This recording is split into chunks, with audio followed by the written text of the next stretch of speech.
friends, my name is Shakti Shivraj Saini and I welcome you all in English speaking class.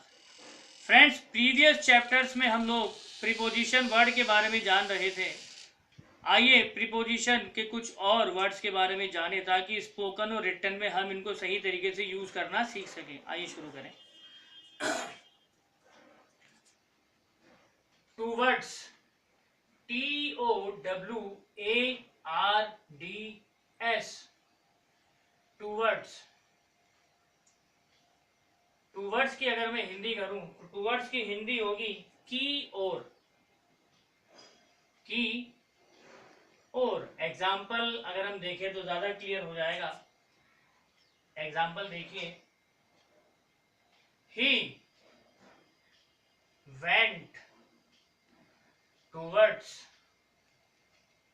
He went towards the post office. He went towards the post office. यानी वह post office की तरफ गया. एक example और देख लेते हैं. He was looking towards TOWARDS. He was looking towards me. यानी वह मेरी ओर देख रहा था. तो दोस्तों ये हुआ टूवर्ड्स का प्रयोग. आइए आगे बढ़े. Below BELOW. बिलो यानी नीचे. और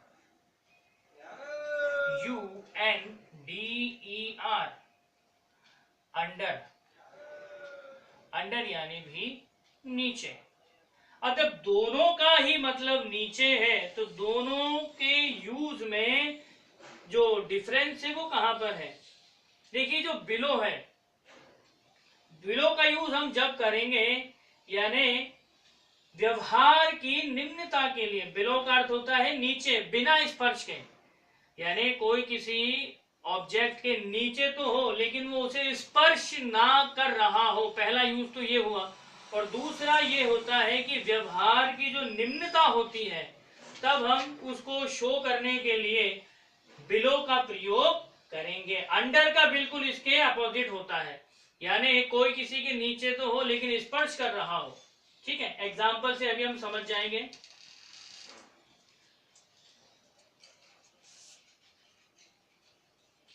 the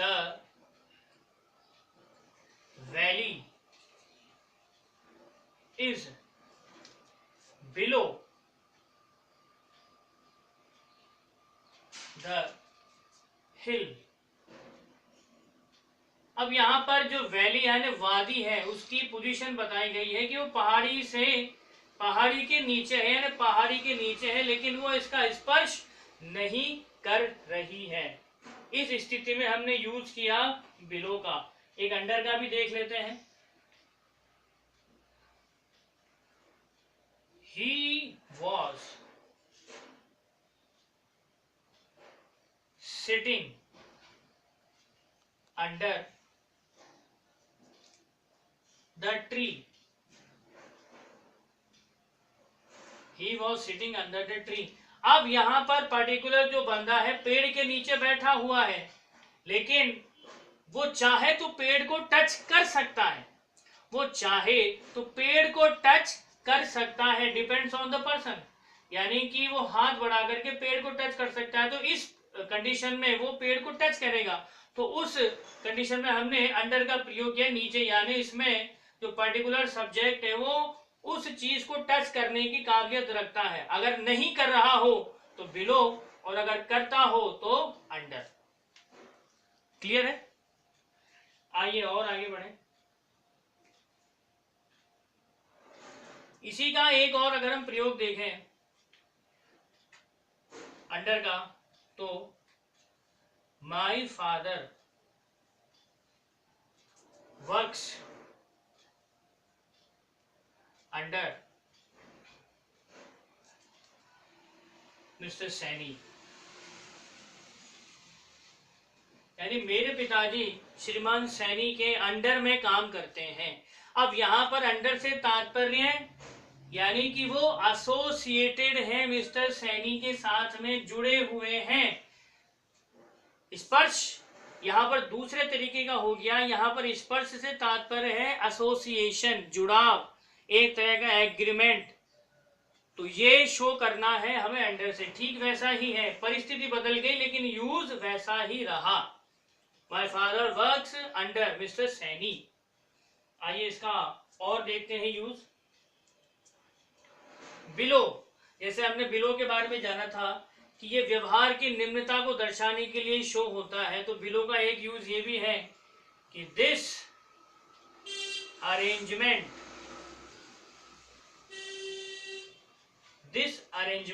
is below my dignity.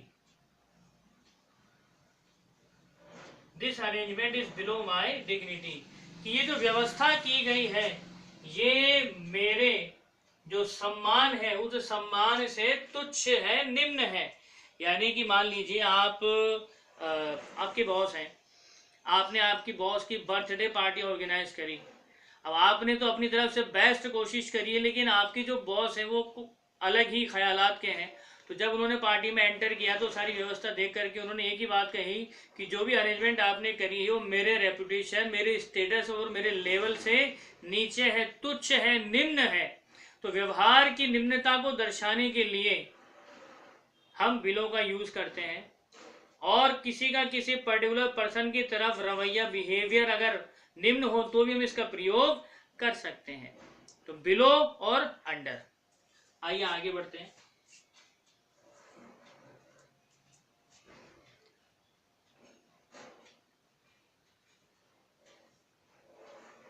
Behind,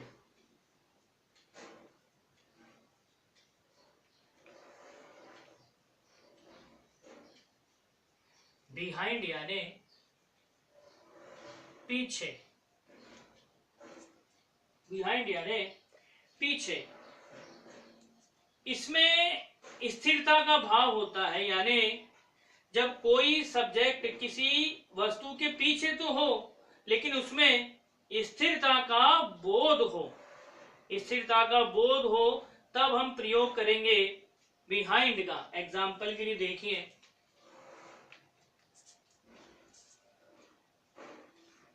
the bank is behind the post office.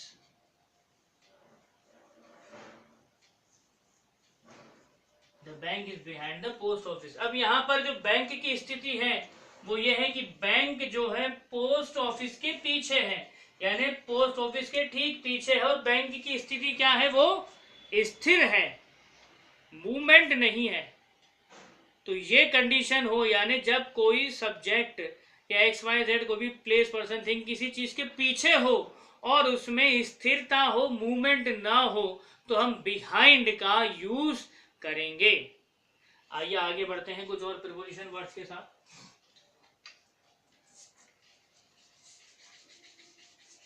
जितना आप इन प्रीपोजिशन वर्ड्स पर कमांड करते जाएंगे उतना ही आपका कॉन्फिडेंस भी बढ़ता जाएगा, क्योंकि जब आपको ये पता होगा कि पर्टिकुलर कंडीशन में कौन सा प्रीपोजिशन वर्ड लगाना है, तो आपका जो स्पोकन का कॉन्फिडेंस है वो बढ़ता जाएगा।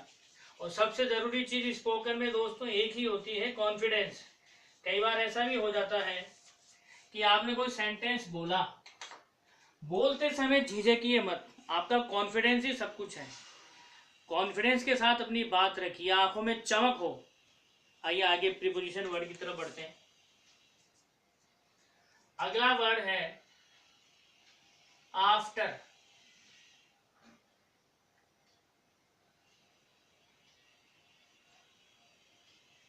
आफ्टर यानी बाद में, और इसका एक मतलब और होता है पीछे। अब इसमें इस वर्ड के अंदर क्या होता है कि गति होती है। फॉर एग्जाम्पल, जैसे बिहाइंड में स्थिरता थी, आफ्टर वर्ड में गति होती है, ये मूवमेंट को शो करता है। एग्जाम्पल से भी क्लियर हो जाएगा। The police rain after the thief, यानी पुलिस जो है चोर के पीछे दौड़ी। अब पुलिस की स्थिति चोर के पीछे ये है कि चोर आगे आगे दौड़ रहा है और पुलिस उसके पीछे पीछे दौड़ रही है उसको पकड़ने के लिए। आफ्टर यानी पीछे, तो आफ्टर मूवमेंट को शो करता है। My friend Rahul comes into the office after me, मेरा फ्रेंड राहुल ऑफिस में मेरे बाद आता है, यानी मूवमेंट है, यानी कि आप आए उसके बाद में वो आता है, मूवमेंट को शो करता है। तो मूवमेंट को शो कर रहा हो और वर्ड में बाद में पीछे आए तो यूज करिए आफ्टर। आइए आगे बढ़ते हैं।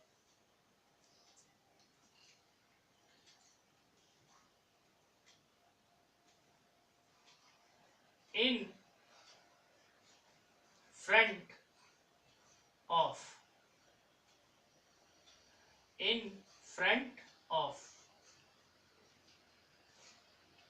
इसकी हिंदी में करूं तो इसकी हिंदी हो जाएगी के सामने।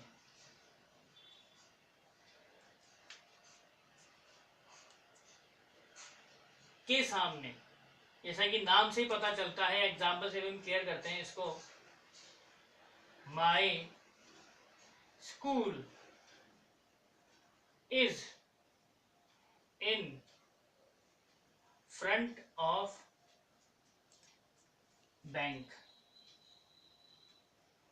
यानी मेरा स्कूल बैंक के सामने है। जब कभी भी आप अंग्रेजी बोल रहे हो या सेंटेंस बना रहे हो और वर्ड आ जाए के सामने, तो आप उसमें इन फ्रंट ऑफ का यूज करिए और सेंटेंस को कंप्लीट करिए। आइए आगे बढ़े।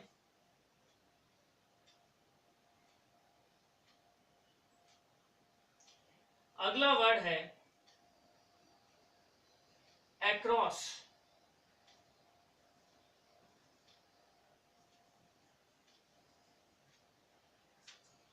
अक्रॉस,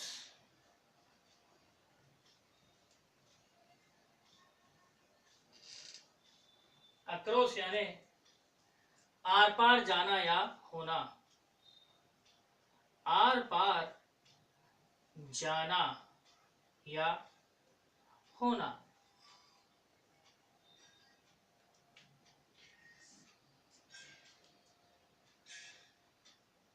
एग्जाम्पल से हम इसको समझेंगे, लेकिन इसके साथ में दो तीन वर्ड और हैं जो बिल्कुल इसी का ही बोध कराते हैं। एक्रॉस यानी आर पार जाकर के होना। अलोंग, ALONG, अलोंग यानी भी के साथ, के साथ साथ, के साथ साथ, और थ्रू, THROUGH,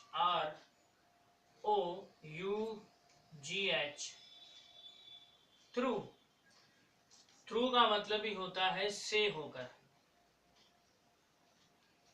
अब इन तीनों ही वर्ड्स को देखें तो तीनों एक ही चीज को शो करते हैं। सबसे पहले एक्रॉस का मतलब समझें। एक्रॉस का सीधा सा मतलब होता है आर पार जाने का भाव, यानी आर पार जाने का भाव। मान लीजिए ये एक फील्ड है, इस फील्ड से आर पार जाने का भाव हो तो एक्रॉस। अलोंग, अलोंग का प्रयोग करेंगे किसी मार्ग या लंबाई के साथ साथ चलना। अभी एक्रॉस में प्रयोग किया किसी क्षेत्र के आर पार निकल जाना। अलोंग का प्रयोग करेंगे किसी लंबाई या क्षेत्र के साथ साथ होकर के चलना। जैसे ये एक डिस्टेंस है, इस डिस्टेंस के साथ साथ लग करके चले तो अलोंग का प्रयोग होगा। और थ्रू, थ्रू का अर्थ बिल्कुल इसी की तरह से होगा, से होकर के जाना। ये कोई पर्टिकुलर प्लेस है या कोई जगह है, इसके अंदर से होकर के निकले तो हम प्रयोग करेंगे थ्रू का। तो ये 3 प्रयोग हैं जिनसे हम आर पार के साथ और से होकर के जाने का यूज करते हैं। आइए एग्जाम्पल से और अच्छे से समझ लेते हैं। She went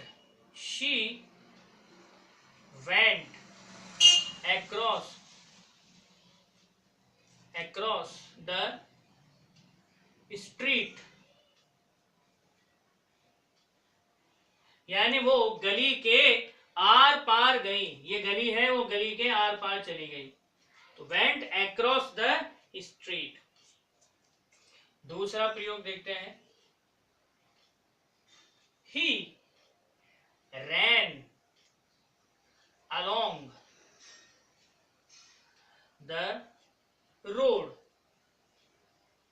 He ran along the road, यानी वो जो रोड की लंबाई है, यानी ये रोड है मान लीजिए, तो इस रोड के लंबवत दौड़ा। He ran along the road, ये हुआ प्रयोग along का।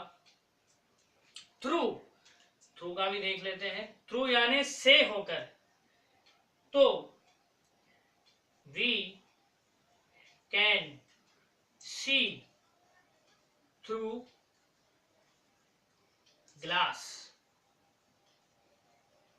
यानी हम गिलास से होकर के देख सकते हैं। अगर गिलास कहीं रखा हुआ है तो हम गिलास से सामने वाली चीज को देख सकते हैं। तो फ्रेंड्स, ये 3 एग्जाम्पल थे अक्रॉस, अलोंग और थ्रू का, जिससे आपके बेहतर तरीके से इनका यूज समझ में आ गया होगा।